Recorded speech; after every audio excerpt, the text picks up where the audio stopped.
Hello, welcome back ದಿವಿಲ್ ಕೋಟಿ and LOX. ಇವತ್ತು ನಾವು DDJ-SB3 ಕಂಟ್ರೋಲರ್ ಇದೆ ನಮ್ಮ ಹತ್ರ. DDJ-SB3 ಕಂಟ್ರೋಲರ್ನ ಒಂದು ಫೇಡರ್ನ ಇಶ್ಯೂಸ್ ಇದೆ. ಯಾವ ಥರ ಅದು ರಿಪ್ಲೇಸ್ ಮಾಡಬೇಕು, ಯಾಕೆ ರಿಪ್ಲೇಸ್ ಮಾಡಬೇಕು, ಎಷ್ಟು ಟೈಮಿಗೊಮ್ಮೆ ರಿಪ್ಲೇಸ್ ಮಾಡಬೇಕು ಅಂತ ನಾನು ಹೇಳ್ತೀನಿ.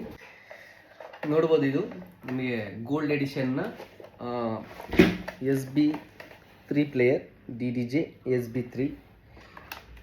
ನಾರ್ಮಲ್ ಆಗಿ ನಮಗೆ ಒಂದು 1 ಇಯರ್ಗೊಮ್ಮೆ ಇದು ಫೇಡರ್ ಇದೆ ಅಲ್ವಾ, ಇದು ಮೇಯ್ನಾಗಿ ನಾವು 1 ಇಯರ್ಗೊಮ್ಮೆ ಚೇಂಜ್ ಮಾಡಲೇಬೇಕು. ಯಾಕಂದರೆ ನಮ್ಮ ಕಡೆ ಜಾಸ್ತಿ ಔಟ್ಡೋರ್ ಫಂಕ್ಷನೇ ಮಾಡ್ತಾ ಇರೋದು ಎಲ್ಲರೂ. ಹಾಗೆ ಡಸ್ಟ್ ಹೋಗಿ ಈ ಫೇಡರ್ ಪ್ರಾಬ್ಲಮ್ ಬರುತ್ತೆ.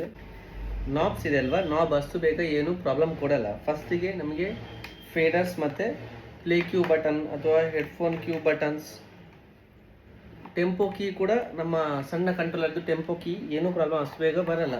ಬಂದರೆ ಬಟನ್ಸ್ ಮತ್ತು ಫೇಡರ್ಸ್ ಇಶ್ಯೂ ಮಾತ್ರ. SB3ಯಲ್ಲಿ ನಮಗೆ ನೋಡ್ಬೋದು ಒಂದು ಮೈಕ್ ಪೋರ್ಟ್, ಅದರಲ್ಲಿ ವಾಲ್ಯೂಮ್ ಕಂಟ್ರೋಲ್ ಅದರಲ್ಲೇ ಇದೆ ಮೈಕ್ ಪೋರ್ಟಲ್ಲಿ, ಮತ್ತು RC ಔಟ್ಪುಟ್ ಕೊಟ್ಟಿದ್ದಾರೆ, ಮತ್ತು ಡಾಟಾ ಇನ್ಪುಟ್, ಡಾಟಾ ಲ್ಯಾಪ್ಟಾಪಿಂದ ಪವರ್ ಮತ್ತು ಡಾಟಾ ಇದರಲ್ಲೇ ಸಪ್ಲೈ ಆಗುತ್ತೆ ಇದಕ್ಕೆ. ಫಸ್ಟಿಗೆ ನಾವು ಡಾಟಾ ಕೇಬಲ್ ಇದೆ ಇದರದ್ದು, ಡಾಟಾ ಕೇಬಲ್ ಕನೆಕ್ಟ್ ಮಾಡಿ ಪ್ರಾಬ್ಲಮ್ ಇದೆ ಅಂತ ಚೆಕ್ ಮಾಡುವ. ಡಾಟಾ ಕೇಬಲ್ನ ಒಂದು ಸೈಡ್ ಲ್ಯಾಪ್ಟಾಪಿಗೆ, ಮತ್ತೊಂದು ಸೈಡ್ ಕಂಟ್ರೋಲರಿಗೆ ಫಿಕ್ಸ್ ಮಾಡ್ಕೊಂಡಿದ್ದೀನಿ. ಈಗ ಇಲ್ಲಿ ಕ್ರಾಸ್ ಫೇಡರ್ ಪರ್ಫೆಕ್ಟ್ ಇದೆ, ವಾಲ್ಯೂಮ್ ಫೇಡರ್ ಮಾತ್ರ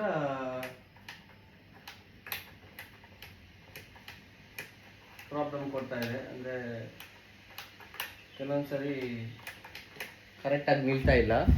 ನೋಡ್ಬೋದು, ನಾಬ್ಸ್ ಎಲ್ಲ ರಿಮೂವ್ ಮಾಡಿ ಆಗಿದೆ, ನಾಬ್ಸ್ ಮತ್ತು ಫೇಡರ್ಸ್ ರಿಮೂವ್ ಮಾಡಿ ಆಗಿದೆ. ಇದು ಹೆಡ್ಫೋನ್ ಯೂನಿಟ್, ಮದರ್ ಬೋರ್ಡ್ ಇದು. ಲಾಸ್ಟ್ ಟೈಮ್ ಇದು BPM ಕೀ ಒಂದ್ಸರಿ ಚೇಂಜ್ ಮಾಡಿದೆ ಲಾಸ್ಟ್ ಟೈಮ್ ಒಂದ್ಸರಿ. ಈಗ ನಮಗೆ ಫೇಡರ್ ಈ ಪೊಸಿಷನಲ್ಲಿ ಫೇಡರ್ ಬರ್ತದೆ ಎರಡು.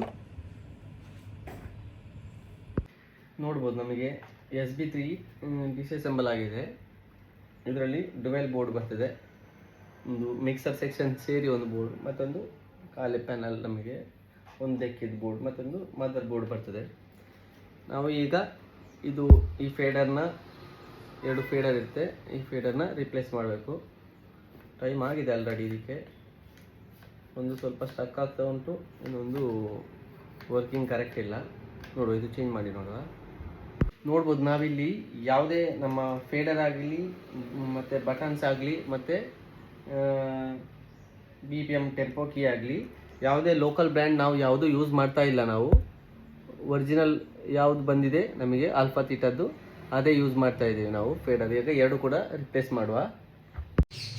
ನೋಡ್ಬೋದು, ಇದು ಹೊಸ ಫೇಡರ್. ಹಳೆತ್ತಿಗೆ ಫ್ಲಕ್ಸ್ ಹಾಕಿಬಿಟ್ಟು ಸ್ವಲ್ಪ ಸೋಲ್ಡ್ರನ್ನ ಆ್ಯಡ್ ಮಾಡಿಬಿಟ್ಟು ನಂತರ ಹಳೆ ಫೇಡರ್ನ ನಾವು ರಿಮೂವ್ ಮಾಡ್ತಾ ಇದ್ದೇನೆ. ಅದೇ ರೀತಿ ಹೊಸ ಫೇಡರ್ ಯಾವುದಿದೆ ಅದನ್ನ ಫಿಕ್ಸ್ ಮಾಡಿಬಿಟ್ಟು ಸ್ವಲ್ಪ ಫ್ಲಕ್ಸ್ ಹಾಕಿಬಿಟ್ಟು ನಂತರ ಸೋಲ್ಡ್ ಮಾಡಬೇಕು. ಇದೇ ಥರ ನಾವು ಟೆಸ್ಟಿಂಗಿಗೆ 1-2 ಸ್ಕ್ರೂ ಹಾಕ್ಬಿಟ್ಟು ಫೇಡರ್ ಸರಿ ಇದೆಯಾ ಇಲ್ವಾ ಅಂತ ಟೆಸ್ಟ್ ಮಾಡಬೇಕು. ಇವಾಗ ಫೇಡರ್ ಚೇಂಜ್ ಮಾಡಿ ಆಗಿದೆ. ಲ್ಯಾಪ್ಟಾಪಿಗೆ ಕನೆಕ್ಟ್ ಮಾಡಿ ಒಂದ್ಸರಿ ನೋಡುವ.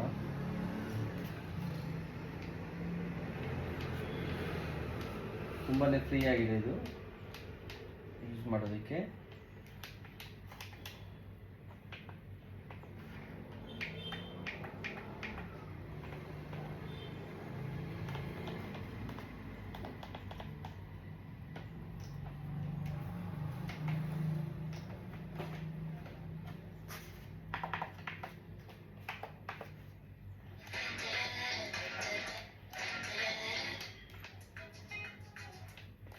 ಪರ್ಫೆಕ್ಟ್ ಆಗಿದೆ. ನಾನು ಆವಾಗ ಬರೀ ಒಂದು ಮಾತ್ರ ಸ್ಕ್ರೂ ಹಾಕಿದ್ದೆ ಚೆಕ್ಕಿಂಗ್ಗೋಸ್ಕರ. ಈಗ ಪೂರ್ತಿಯಾಗಿ ಅಸೆಂಬಲ್ ಮಾಡಬೇಕು. ಫೈನಲಿ ಬೋರ್ಡ್ ಎಲ್ಲ ಫಿಕ್ಸ್ ಆಗಿ ಆಯಿತು. ನಾನು ಒಂದು ಲಾಸ್ಟ್ ಟೈಮ್ ಸರ್ವಿಸ್ ಏನು ಮಾಡಿದ್ದೆ ಅದು ಇಲ್ಲಿ ಬರೆದಿಟ್ಟಿದ್ದೆ. ಈ ಸರಿನೂ ಬರೆದಿಟ್ಟಿದ್ದೀವಿ, ಅಂದರೆ ನೆಕ್ಸ್ಟ್ ನನಗೆ ಸರ್ವಿಸಿಗೆ ಈಸಿ ಆಗುತ್ತೆ ಅಂತ. ಏನೆಲ್ಲ ರಿಪ್ಲೇಸ್ ಆಗಿದೆ ಅಂತ ಗೊತ್ತಾಗಬೇಕು. ಹಾಗೆ ಮೇಲ್ಗಡೆದು ಸ್ಕ್ರೂ ಹಾಕ್ಬಿಟ್ಟು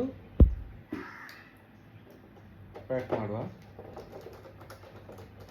ಇದೇ ಥರ ಮೇಲ್ಗಡೆದು ಪ್ಯಾನಲ್ ಎಲ್ಲ ಹಾಕಿಬಿಟ್ಟು ಎಲ್ಲ ಸ್ಕ್ರೂಗಳನ್ನ ನಾರ್ಮಲ್ ಟೈಟಾಗಿ ಮಾಡಿಬಿಟ್ಟು ನೆಕ್ಸ್ಟಿಗೆ ನಾನು IP ಹಾಕಿಬಿಟ್ಟು ಬೋರ್ಡಿಗೆಲ್ಲ ಅಂದರೆ ಡಸ್ಟ್ ಎಲ್ಲ ಕೂತಿರುತ್ತೆ, ನಮ್ಮ ಸಂದಿಯಲ್ಲಿ ಜಾಗದಲ್ಲೆಲ್ಲ ಡಸ್ಟ್ ಕೂತಿರುತ್ತೆ. IP ಹಾಕಿಬಿಟ್ಟು ಎಲ್ಲ ಕ್ಲೀನ್ ಮಾಡಿಬಿಟ್ಟು ಸ್ವಲ್ಪ ಒರೆಸ್ತಾ ಇದ್ದೀನಿ. ನೆಕ್ಸ್ಟಿಗೆ ನಾನು ಸ್ವಲ್ಪ ಪಾಲಿಷ್ನ ಹಾಕಿಬಿಟ್ಟು ಅಪ್ಲೈ ಮಾಡ್ತಾ ಇದ್ದೀನಿ. ಪಾಲಿಷ್ ಹಾಕಿದರೆ ಸ್ವಲ್ಪ ನಮ್ಮ ಪ್ರಾಡಕ್ಟ್ ಕೂಡ ನೀಟಾಗಿ ಕಾಣಿಸುತ್ತೆ ಅಂತ ಇದು ಅಪ್ಲೈ ಮಾಡ್ತಾ ಇದ್ದೀನಿ.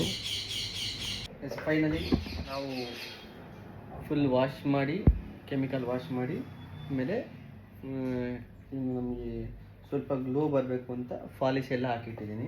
ಅದನ್ನು ಟೆಸ್ಟ್ ಮಾಡುವ ನಾವು. ಕೇಬಲ್ ಮತ್ತು ಆಡಿಯೋ ಔಟ್ಪುಟ್ ಆರಿಸಿ ಕೊಟ್ಟಿದ್ದೀನಿ. ಈಗ ಬಲಾಗಿ ಸಿಸ್ಟಮ್ ಆನ್ ಆಯಿತು.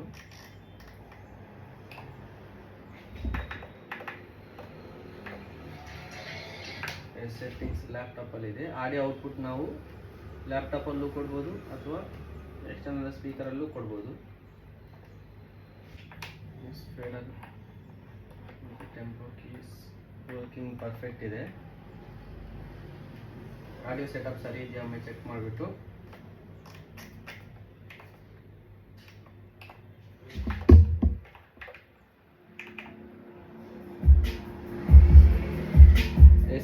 ಔಟ್ಪುಟ್ ಫೈನಲಿ ಟೆಸ್ಟ್ ಆಗಿದೆ.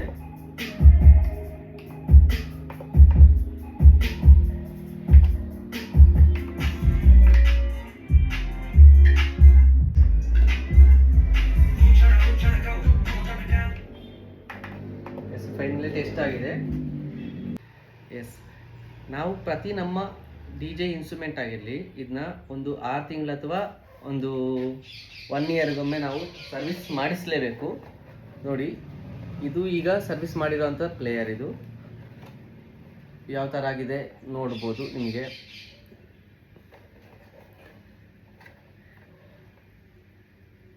ಪಾಲಿಶ್ ಎಲ್ಲ ಮಾಡಿಬಿಟ್ಟು ಸ್ವಲ್ಪ ಕೆಮಿಕಲ್ ವಾಶ್ ಎಲ್ಲ ಮಾಡಿಬಿಟ್ಟು ಪರ್ಫೆಕ್ಟ್ ಆಗಿದೆ. ಫೇಡರ್ ಕೂಡ ರಿಪ್ಲೇಸ್ ಮಾಡಿದ್ದು ಪರ್ಫೆಕ್ಟ್ ಆಗಿದೆ. ಇದೇ ಥರ ನಿಮ್ಮ ಯಾವುದೇ ಸರ್ವಿಸ್ ಇದ್ದರೂ, ಯಾವುದೇ ಕನ್ಸೋಲ್ನ ಸರ್ವಿಸ್ ಇದ್ದರೂ ನನಗೆ ಕೆಳಗಡೆ ನಂಬರ್ ಕೊಟ್ಟಿರ್ತೇನೆ, ಅದಕ್ಕೆ ಕಾಂಟ್ಯಾಕ್ಟ್ ಮಾಡಿ. ಬೇರೆ ಹೆಚ್ಚಿನ ಇನ್ಫಾರ್ಮೇಷನ್ ಬೇಕಿದ್ದರೂ ಆ ನಂಬರಿಗೆ ಕಾಂಟ್ಯಾಕ್ಟ್ ಮಾಡಿ. ಥ್ಯಾಂಕ್ ಯು ಎಲ್ರಿಗೂ. ಇಲ್ಲಿ ತನಕ ವಿಡಿಯೋ ನೋಡಿದಂಥ ಎಲ್ಲ ಫ್ರೆಂಡ್ಸಿಗೂ ತುಂಬ ಥ್ಯಾಂಕ್ ಯು. ಹಾಗೂ ನನ್ನ ಅಕೌಂಟ್ನ ಫಾಲೋ ಮಾಡಿ, ಲೈಕ್ ಮಾಡಿ, ಶೇರ್ ಮಾಡಿ ಹಾಗೂ ಸಬ್ಸ್ಕ್ರೈಬ್ ಮಾಡಿ. ಬಾಯ್.